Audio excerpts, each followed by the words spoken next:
that God will give us old age.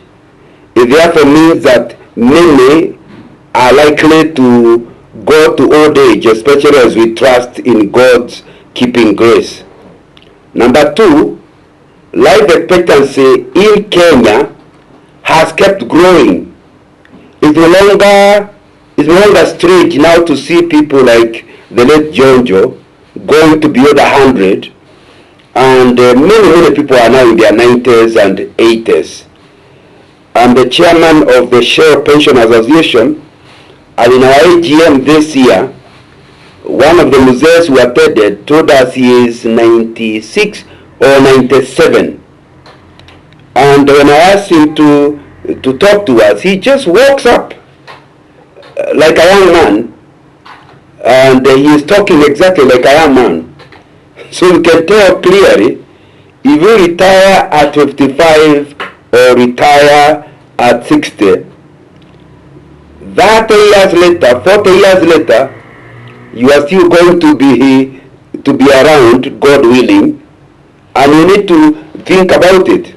But maybe you started working at the age of 25, worked until 65, which therefore means until 60, which therefore means only 35 years, and you are likely to live longer than your working life. Not all of us, but those the Lord blesses. Can you see then, given the fact that you are not going to be working most likely for several reasons, that you need to think about how will you prepare for that period? Because it's not a short period. If the Lord blesses you with health, it will be a long period and you are not working. Do you want to become a burden to your children and grandchildren, or do you want to become a person they look forward to talking to, a person they want to fellowship with, a person they want to relate with, or do you want to be a pain to them? In my vernacular, I'm a Kikuyu, we say, in other words, if you are careless with your youth, you have condemned yourself to trouble in your old age. And that's why it's a very, very, very important issue to spend time thinking about how prepared am I for my later years. I will speak maybe for around 40 minutes or so and then allow you to ask questions. But you could actually post the questions on the chat so that by the time I finish, I can actually handle them, and that will be important. So the subject we are here trying to deal with is how to financially navigate the current economic challenges and how to prepare and sustain yourself during the period of retirement. Maybe you could call it the retirement culture. By the way, the timing, just like the letter that was written to me is saying, it's a difficult time. I don't know whether we can still talk about post-COVID, given that the Ministry of Health says the numbers are rising. That's almost on the third year of COVID. So we actually are seeing a crisis. Now that crisis does not just affect health. It affects society, social connections. It affects health, yes, but more importantly, it affects our economics. And because of that, it interferes with your plans for old age. But let's face it, many people have faced crisis and gone through it. Daniel is an example. Do you remember Daniel in the lion's den? As he went there, how did he cope? Or think about Shadrach, Meshach, and Abednego, threatened with the fire and actually thrown into the fire. How did they cope? What about Apostle Peter in the Sanhedrin's prison? Asleep. Yet he was actually going to die the following day. He was clear the reason why they are coming to kill him in open so that the Jews can celebrate. Most of us with a small problem don't sleep at night But Peter, after handing of the problem over to God, went asleep. That's the most biggest indication that Peter did not carry the burden of what will happen to me. I'm going to die tomorrow morning. And you need to be aware then that it is possible to go through a crisis without draining yourself into depression. What about Paul and Silas? Singing in jail, of all things, singing, worshiping. They became a choir for the other prisoners. And yet they have no idea what was going to be done to them the following day. I will look a bit on the social and family impact of the crisis we are looking at. I will also look at the impact it has on you yourself. I'll look at the economic impact, and I'll look at the spiritual impact.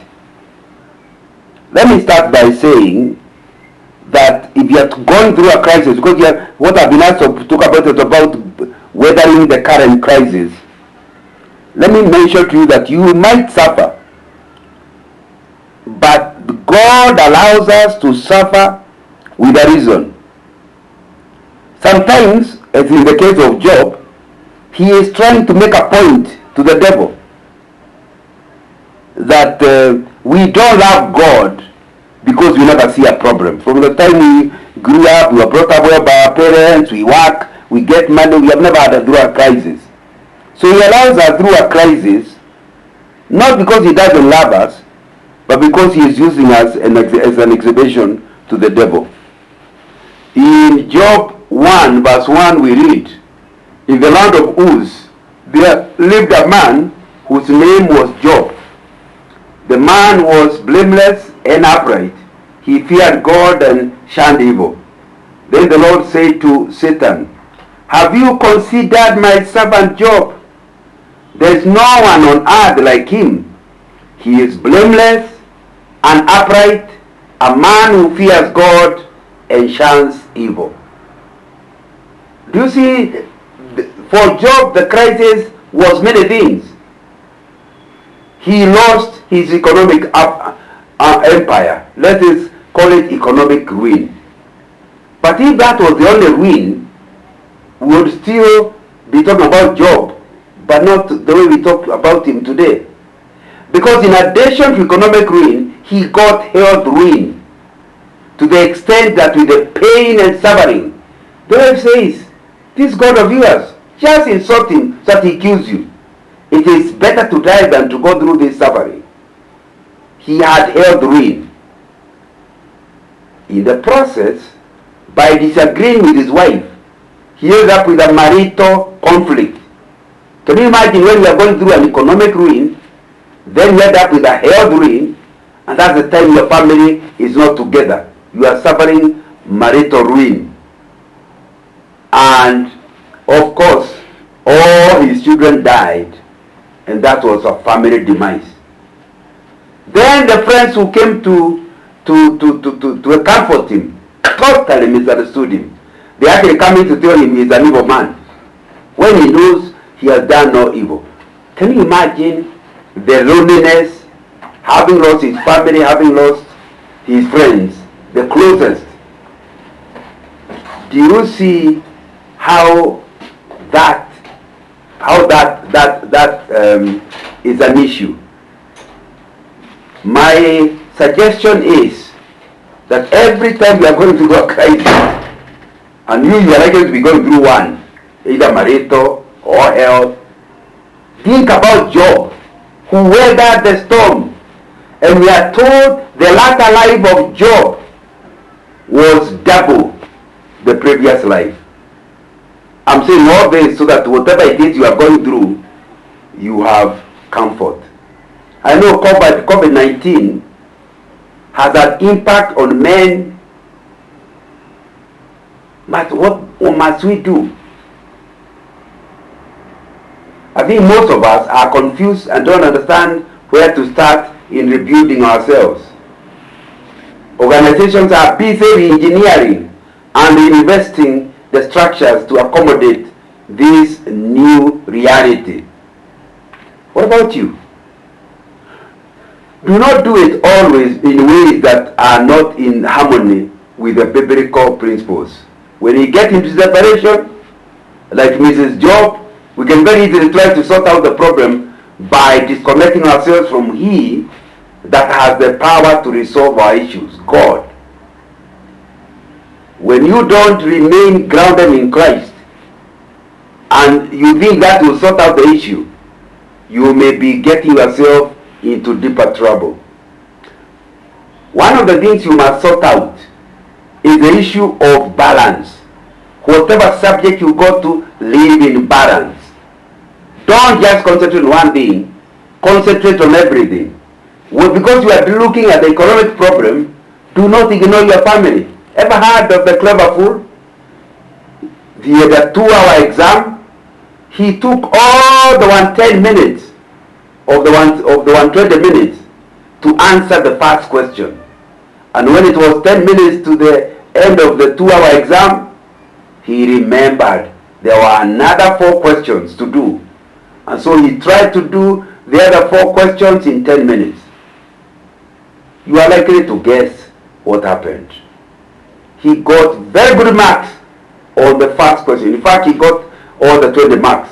Since there were 5 questions, it was 20 marks each. He got all the 20 marks.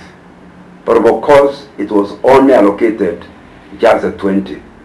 He therefore still failed the whole exam. If you get 20 marks, then you get 2 marks here, 3 marks here, 4, because you are just writing a confused answers. And you end up with that out of 100. The truth is you fail. And that is us. That's the way we are in life. When we concentrate on one thing, because we're in a problem, we just concentrate on it. My friend, other things will happen. You will get all the marks for that one area of your life. But because the others are zeros, your total life is a failure. Any athletic team that needs to win must have a balance. In our personal finances, the same thing. We actually need a balance. And that's one of the things that will help you weather the storm. Budgeting. Don't use money according to the immediate needs. Sit down and plan. And however little the money that you have, it doesn't matter how little that money actually is. If it is well budgeted, you will see that you are going to weather the storm. Let me ask you, when you are budgeting, do you budget on the basis of needs or on the basis of impressing others? And that is true in every area. Maybe what you are budgeting for is transport. But transport, even if you are buying a car, is a very interesting thing. If you buy a Vitz, you can get a very good Vitz at 300,000 shillings. But because other people are driving Mercedes, you can't afford it, you're in a crisis, but you still take a loan to drive a Mercedes. How much? 10 million. Now, but that's something you can afford. It's putting you into a hole. But that's not the only problem. It's not adding any value at all. If you are moving from Nairobi to Nakuru, and a Vitz, you have a Mercedes, we arrive in Nakuru just about the same time. Why? A Vitz can go comfortably at 150 kilometers an hour. A Mercedes can go comfortably at 200 kilometers an hour. Unfortunately, the Kenya government insists, whether it's a Mercedes or a Vitz, we can only go at 100 kilometers an hour. So we'll just be together. Not because the Mercedes is not stronger, but because it's not allowed to drive beyond 100. And a Vitz is also comfortable driving at 100, can even go at 150. So let me ask you the question.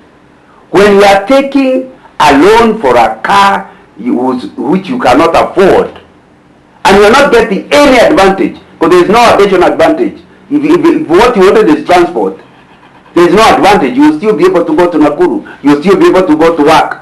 With the money you want, why do you want to put yourself in a big problem? That's lack of balance. Your children cannot go to school, you can't pay school fees, you are in deep trouble, and yet you got nothing additional to the guy who bought a piece. So we must, if you want to go through economic crisis, in retirement or before retirement, we must learn to ask, what am I really after?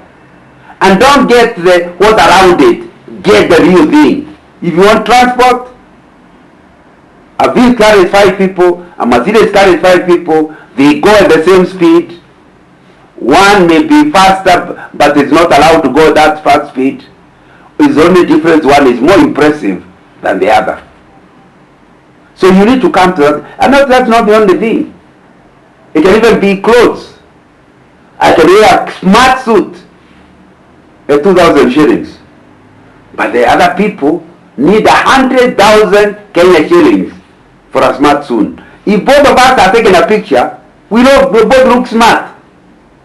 You can't tell that yours is 100,000 and mine is only 2,000. Okay, I hear you can tell over time that those very expensive suits also last a long time. In fact, they last longer than the life of the owner. But the truth is, you put yourself into family debt for a suit that after you are dead, they don't know what to do with it. Nobody wants to wear a dead man's, especially they live, they know him, dead man's clothes. Now, so can you see, or even let's talk about the issues of eating. The nutritionists tell us, if you want to be healthy, you must eat a balanced diet. And I went to school, I did my Form 4 1971, so I've not visited the subject again for the last 51 years. But I did was, you had protein, starch, and vitamin. Those were the 3 main groups. My friend, if you want protein, you can get protein at any price. There are people who eat protein by taking chicken every day. But my friend, if you don't have money, just buy a debe of beans from the Koba and keep boiling them. Your family will get protein at a very negligible price after you have boiled the beans. And I'm told, I'm not an expert in that area, that the protein from vegetables is even better than protein from animals, whether it's beef or chicken or whatever, or seafoods. So how can you end up in debt because you are buying meat when it's not adding you additional? When your cells need protein, it will not, the cell will not tell whether you got it through an expensive meat or through this. All it wanted is protein. And the same thing with starch. You can get starch through expensive methods or through cheap ones. My friend, if you don't have money, just buy maize, dry maize. Go to the Koba, they will convert the maize into unga, into maize flour. Then every morning, make porridge for your children. Your children will go to school with energy at a very negligible price. You can imagine if you have bought it as dry maize, converted it to unga, you can imagine how cheap that porridge is every morning. But I'm not trying to you to be mean. If the Lord blesses you with more money, I'm not suggesting you should not buy bread. But be aware, the starch from the bread and the starch from protein is still starch. The cells will not know, now you are eating bread. No. Now you are eating porridge. All the cells wanted was starch. And the starch is there. Of course, if you are richer, don't just say in bread. Go for Weetabix and cornflakes and whatever. But remember, all of them, after they have been worked on by the enzymes in your stomach, all the cells get out of them. It's actually called starch. Now, anyway, it's the same thing with vitamins. Some people have to buy additional vitamins rather than buy sukuma wiki and eat, or fruit and eat. And I'm told when you eat the fruit and eat the sukuma wiki, you are eating better vitamins than if you go buying vitamins from the shop. All I'm saying is, if you really want to weather the crisis, you must learn to live with balance. And that means even on question of time, you have time for working, you have time to be with your family, you have time for worship, and there must be a balancing. Don't give all the time to your family and your workplace has no work, no time. Don't give all your work to your workplace and you have no time with your family. Don't run away from your family to be in church, saying you are serving the Lord. The same Lord will ask you, how did you look after your family? This crisis, of course, has affected mental health, but I just want to mention that it's important for you to take control of yourself, and your relations will automatically improve, despite the social impact of COVID and other crises. I want to suggest to you, part of the problem where you become irritable, nobody can work with you at work, you have a problem at home, you have problems, and you are blaming it on the fact that you have gone through an economic crisis. The problem is you have a desire for total control of the environment around you, and not understanding that God is the only one who can take full control. We want total control over every circumstance of our lives. Why? We fear the unknown. I want to know I have enough money to last me in the year. So when I realize all the money I have is for 2 months, I become irritable and difficult to live with. Because I'm suffering from insecurity and irritability. What's the solution? 2 things I suggest you do, whatever crisis you are going through. Be somebody proactive. Proactive means look at what are the possibilities beyond where you are. And you see, they are not all negative. There are positive things likely to happen. Why are you assuming only the bad one will? Being proactive means try to live in the future before the future comes, but you must look at what goes well and what might not go well and prepare for both. But the other thing I want to suggest to you is, in order to force yourself out of this insecurity and crisis, picture the worst case scenario. If the worst came to the worst, does God have the capacity to help you in the worst case scenario? The moment you realize, even that God can handle, then you come back to the present. You realize present, your problem is very small.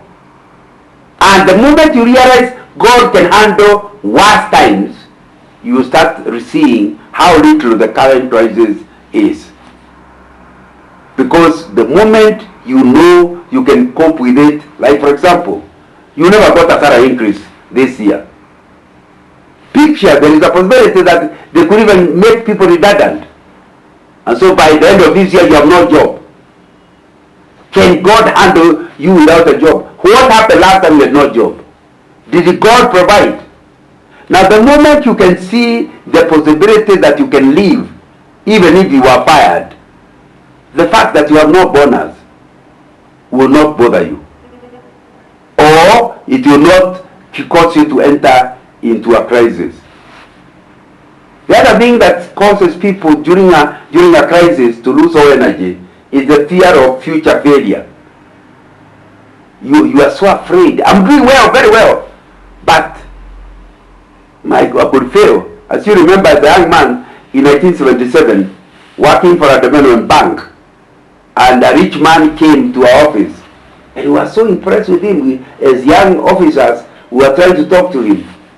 We thought, as young men, you think it's very easy. The guy owned one of the shopping centers in Nairobi, owned a coffee farm in Royo, and he was telling us, it's not easy. You know, when you reach the top of a tree, the only direction is down. So you hang on the branches seriously, of fearing going down. But if you're on the floor, like even young people are right on the floor, where can you fall? Of course, we dismissed him. But how true it is.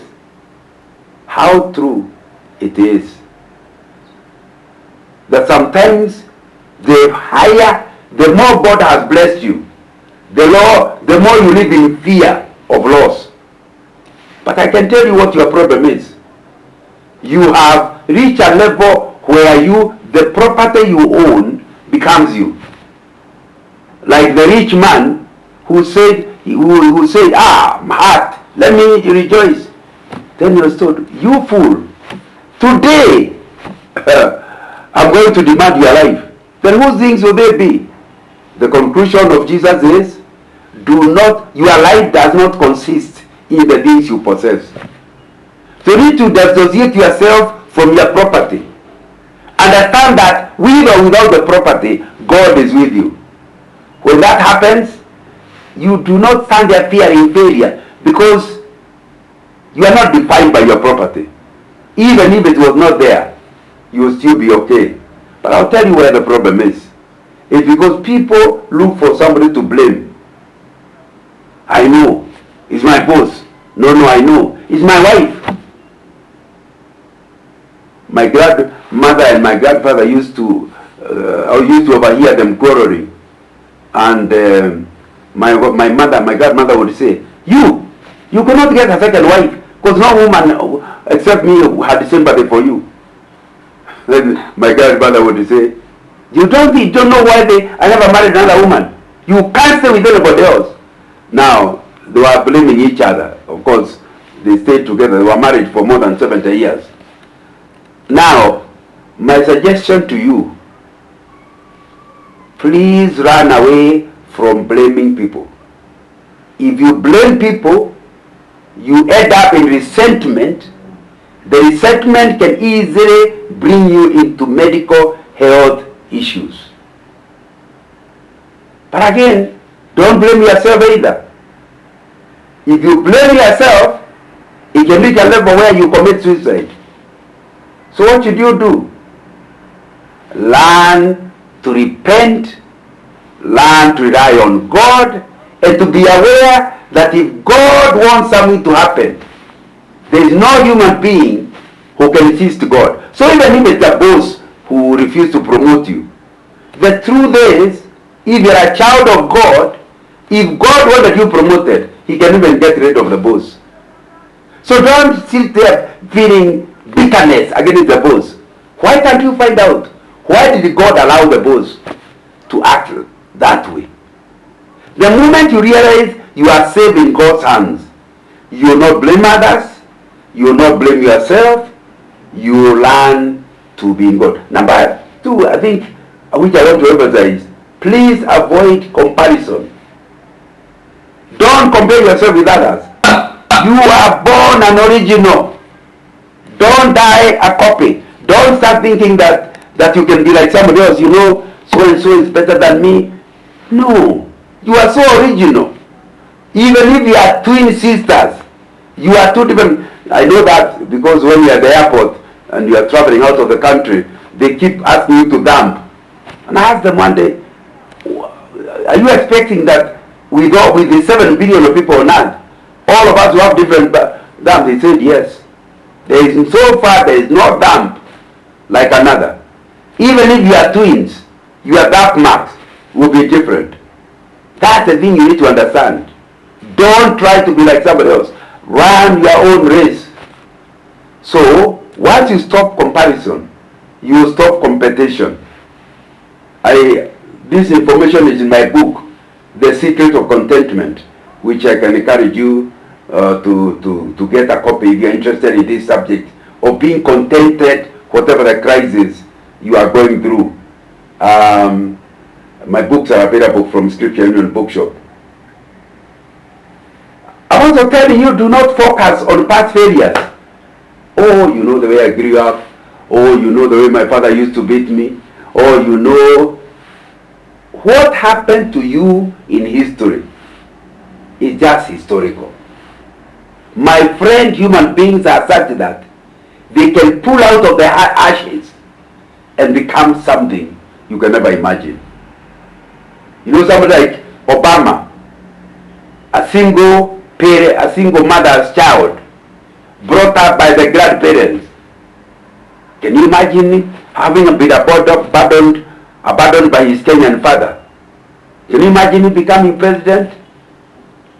But it did not bother him that he didn't have a proper family background. The moment he realized he is not to be controlled by history, he was able to become the president of the most powerful nation on earth, and he's a black man with the majority white. So even you, please know, is the devil doing it when you are tied up to your history. Oh, you know, you only had agreed to marry that boy. Look at the way he's doing well. But you didn't marry him. You married your current husband. God had a reason why he will not allow you to marry that other one and marry this one. Learn how to work where you are. Do not focus on past failures. As God continues to bless and move us forward, we are often reminded of our past. For there is nothing wrong with looking back to see where God has brought us from. We must be careful not to revert back to that phase. This results from assuming we got ourselves success in the first place. Can't you see it's the hand of God? And God is with you into the future. Our destiny is heaven. And seen in perspective, many failures are not worth our frustration. Let's not spend our time in history to just give us problems. Do not have a negative view of the future either. I do not encourage you to be a pessimist, just as I don't encourage you to be an optimist. I encourage you to be somebody who is a realist. I have written a book on King David, Leadership in David Style, and I admire David. He always was positive. There is Goliath. Surely, if I can kill a hyena, if I can kill a lion, I can kill this one. Why? When I was killing the lion, I was just a boy, but I trusted in God. Even in this Goliath, the same God who helped me to deal with the lion can make me deal with this Goliath. He looked at the positive. Avoid that negativity. But I think the other thing this is new, I'm not an expert here. We must avoid too much social media. Social media is a blessing, but it's also a curse. It is also filled with distorted images, lies, and messages filled with fear. Remember, few, if any, write the truth about themselves in social media. So when you are reading, I'm the only person of our class who has not done well. How do you know? Just because of the things you are seeing. Have you seen people are going through in somebody else's house, take a picture behind it to imply that is their house? And you know them, you know they don't own such a house. But the people who don't know the truth assume the classmates will be admiring them. Be disciplined. Choose what to see. Avoid being a prisoner of social media. Do not miss God's perspective because of social media. I have run out of time. I would have really wanted to quote this thing by John O'Dwyer, but that the notes will be given to you so you can look at it. I've also wanted us to look at the issues of unemployment. I wanted us also to look at the reviving your business. But looking at my timer, I've already been talking for about 4 minutes. So you will be given the notes so you can look them. How to revive your business. You can look at it. Let me now go to my final issue, which is investing for retirement. That's part of preparing for retirement. May I suggest to you that you need pension funds, and that most of you are in a pension scheme, so I do not need to spend a lot of time on it. But beyond your pension will give you a certain amount of money after retirement. But you need other things to prepare for retirement. So think about being in the stock market. Think about the government bonds. What about the mutual funds? In Britain, in Old Mutual. What about insurance? What about bank deposits? What about real estate? Is there something you are trying to buy that can be useful? That you are using your working time to pay the mortgage. By the time you retire, it's available, and it can be now give you a new stream of rent in your retirement. They even think they are calling unitized property, where you buy it together with other people. All those are things you can think. The thing I want to discourage you from is taking your children as your way of preparing for retirement. Children are a responsibility from God who gave them to you. So you do not help your children so that they can help you in retirement. If they help you, well and good, but it should not be part of your plan. The moment it's part of your plan, you have condemned yourself to a bad relationship in old age with your children and grandchildren. So work as if they are not going there. If there is a crisis and you lose your investment, they may have to help you. But it should not have been your plan. You should see yourself running your life right until you are 100 without the possibility that you need your children in order to survive. The question you ask is, how much should I save for my retirement? I think this depends largely on lifestyle and the assumptions you and me make concerning how we want to live in old age. Typically, the following assumptions are made, and we are likely to think how each one of them is likely to be.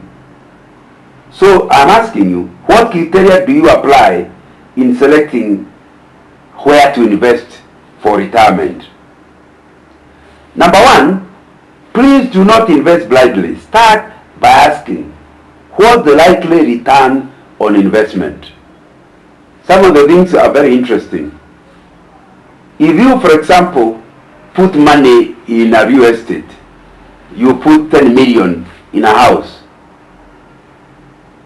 On average, for that house to pay back itself, it may take 20 years. Just look at the rent you get per year and see how long it is going to take you. Or think differently. Think of the return on investment on land, farming land. By the time you are old, you don't have the capacity to farm it. So what will be the return on investment? It may be good for leaving to your children as an inheritance for them, but if you are preparing for retirement, how can a farm help you? When you are young, that's okay, you can farm it. When you are 80, it's not possible. And it has, and leasing land, allowing other people to use your land, yields very little. It's only when you farm it that it might give you a reasonable return on investment. And that's why we find many people, especially Kikuyus, but I'm only speaking like that because I don't know the others, prepared for their retirement by buying land.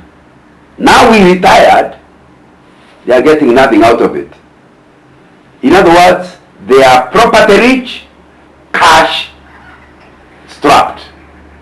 And old age requires real cash, not property.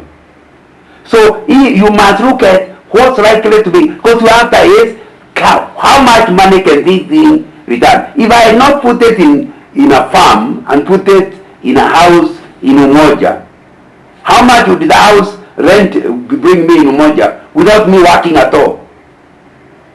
Those are the things you have to look at. So you must be clear. What are you investing for? Are you investing for retirement?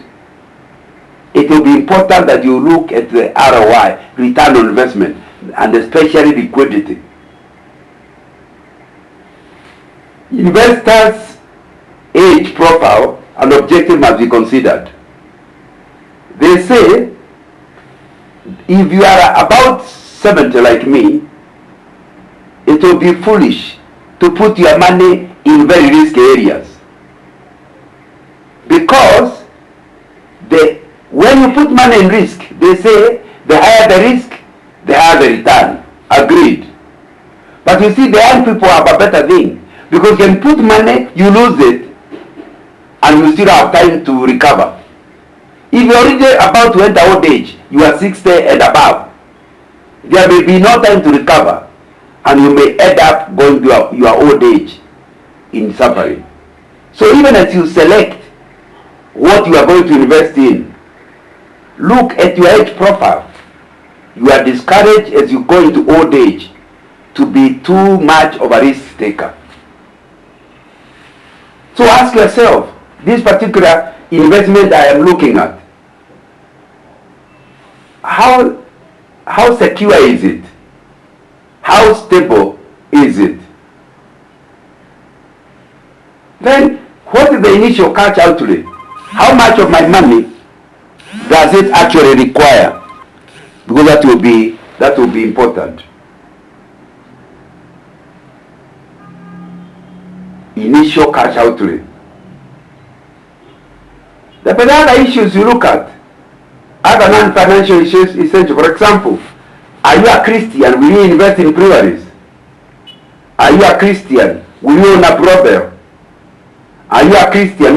There are investments that may give you the cash, they pass all the tests. But on the basis of your faith, you don't enter into it. The thing that you, as you prepare for retirement, must look at, this particular investment, how much of my personal involvement and effort does it require? Because there are investments that can run with little effort. In your retirement, you are just collecting cash with very little effort of your own. But there are others that require, and I gave farming as an example. And in old age, one of the things you lack is energy. And one thing farming requires is energy. So you must ask, this particular thing that I'm preparing to use in retirement, how much of my involvement, my effort does it require? And of course, we are talking about your risk appetite. And then you must now create a projected cash flow. If I invest, I'll have to get this.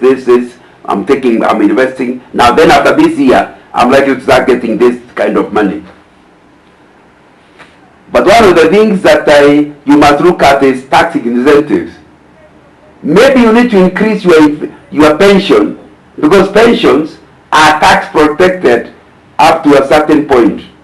Let me share with you a survey that was done among pensioners some time back. I'm borrowing this from I think it was done by somebody, a consultant for share pensioners, and I have found it very useful. These real people were surveyed. So it's good for you who is not yet retired to hear what retirees are saying as a way of you preparing for retirement. They were asked, how did you allocate your salary during your working life? What would you do differently? That's a very important question. And you can see children education, the blue is actually how they did it. The other color that looks reddish, I'm not good in colors, is how they now could have done it. The other people are saying, paying the school fees of your children is what they did, but they're also recommending even you do it. Before you talk about investment, you must invest in your children's education. You don't want children after you are retired, they are depending on you. How do you ensure they don't depend on you? Even if they don't help you, they don't rely on you. Invest in their education. So these old people are saying they will not change that.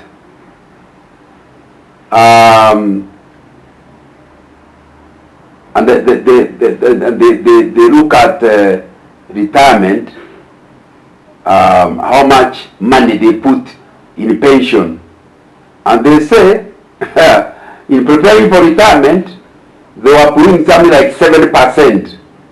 But they say with hindsight, if they were you, they would increase money invested to retirement to about 20%. You need to put about 20% of your money in schemes that will help to bring cash inflow when you are in retirement. So you can see they are regretting. The majority of the people who are surveyed are regretting that they put so little money into retirement preparation. The other thing is they also put money in transportation, and they are saying in actual fact they bought very expensive cars. I talked about it earlier. Very expensive cars, so therefore put a lot of money into its repairs and everything. But in hindsight, driving a Viz that would have allowed them to put more money into preparing for retirement would have been the thing, because all you need is transport. So they regret that they used more than they should have done in that area. Of course, they also have to use money for food and basic necessities. And they are saying actually they were using something like over 30% of their money in buying expensive protein, expensive starch, expensive. So these are basic requirements, so you cannot avoid them. But they are saying in hindsight they would have brought it down to 20% of their money, and they could still have survived. And they are thinking they are calling others, and even in others, they think the other expenses they were doing, they regret how much money they put in them. Having listened to this survey, you are paying. For them it's too late. They're just looking hindsight. You are still in your earning years. What are you going to change on the basis of this survey? The other question they were asked is, how did you invest for retirement? How would you do it if you are to repeat your working experience? And now we are only looking at how they prepared for retirement. Now, the column we saw earlier for retirement is now split. And the pension, they are only putting less than 20% into their pension scheme. Now, in hindsight, the additional pension that's allowed by the RBA, Retirement Benefit Authority, they should have taken advantage of it because it's tax protected. So they regret. But the other people decided to prepare for retirement by investing in real estate so that they will be paid rent. And they are saying they put in something like 35%, which is not a bad figure. And yeah, that's the 5%. But they are saying they have discovered collecting rent has been very, very useful. They wish they had put more money in real estate, not farming, but real estate, where they get, in fact, the reporter called it rental property. That doesn't require you to do much. And even where it requires something, you can appoint an agent. So that if a client says the door needs to be replaced, your agent is the one who will do it, not you. You just get money out of your rental. And they are saying that's something they should have done. But some of them decided to use their children as a way of preparing for retirement. Now, as old people in their 70s and 80s, they have realized children were bad investment. Help children for their own, not so that they pay you back. They were putting something close to 30%. They are saying in hindsight you should never trust the children to be your retirement scheme, and they will not put more than about 18% into it. Then many of them put money in farming. Oh, when I retire, I'll go to farm. Wow! Now, in hindsight, when they have realized how depleted their energies are, they were putting 20% of their money into farming, preparing for retirement. They will now not put even 10% into retirement.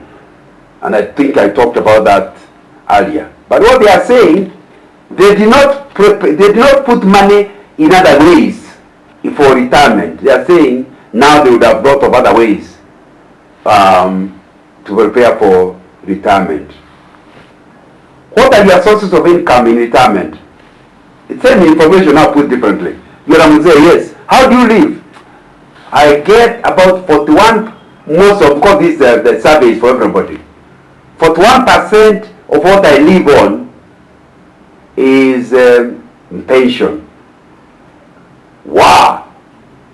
Can you see how, despite trying in all ways to prepare for retirement, and there's little as pension in Kenya there, because they say most of the people, their pension may be less than 20% their final salary. That means you hardly can live on it. But yet they hardly anything else to live on. So 41% of the money they are living on is actually mandatory pension. But that 1% is actually rental income. And then 8% in business, 10% in farming and others. So it's important to just see how are old people living. How do you divide your time between various activities? And most people say they are involved in farming. Of course, there are generation. I hope yours will not copy us. Most people have retired to as difficult as farming is, as low return as farming is. You know, especially what is called rain-fed agriculture, where rain just disappears. But that's how they are using their time. Of course, about 10% are in the business, but there are people who are enjoying their retirement with sports and leisure, 10% of their time. But some have decided to be making a difference in society. So about 15% of their time is in charity work and religious activities. They are helping churches, they are helping orphanages, and other issues. And I hope that is helping you to see that retirement, even if you don't do business and work, there are things you can do that will be satisfying as you help others. How do you allocate your income in retirement? Wow! There are still grandparents who are investing in children. But some of grandparents, it is people who married as they were retiring. So a guy is 55 and he has just married. So obviously it will mean by the time you are 70, you are still paying school fees. But please hear this. A lot of people in retirement are dealing with medical bills. And that's why you should ensure by the time you are 55, you have a private medical scheme that can accept you beyond your working years. Because most of us, like I have a medical scheme by my employer, you come out of Shell and you are not covered by that one. You go to various medical schemes, hardly anyone wants to insure old people.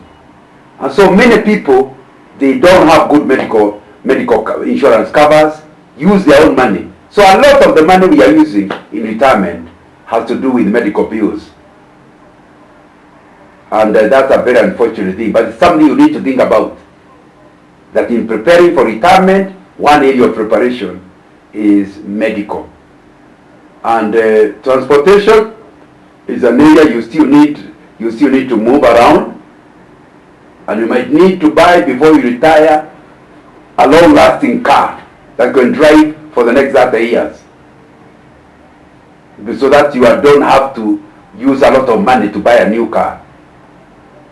You still have to have money for food and basic necessities, all that you still need in retirement.